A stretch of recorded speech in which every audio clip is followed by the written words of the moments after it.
I am the Tofu Golem. Please enjoy the video. In this video, I will show you how to make minestrone soup like Olive Garden. First, let's get our ingredients ready.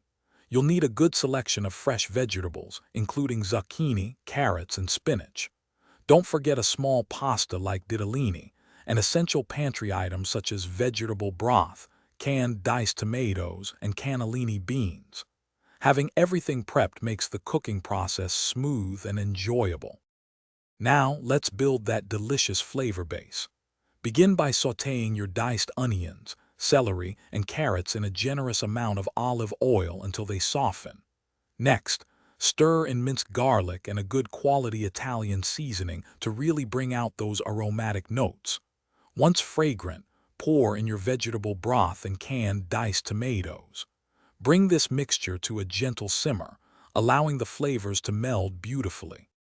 It's time to add the heart of our minestrone. Introduce your chopped zucchini, fresh green beans, and the cannellini beans to the simmering broth. Next, add your small pasta, cooking it according to package directions until it's perfectly al dente.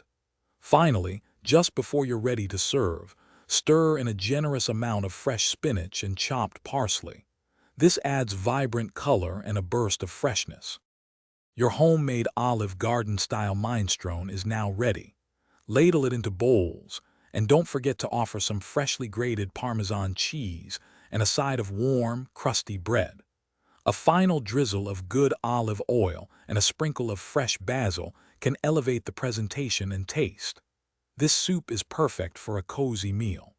Also, be sure to check the description below for a link to some amazing darn tough socks and other great deals. Thanks for watching. Consider subscribing if we helped you today.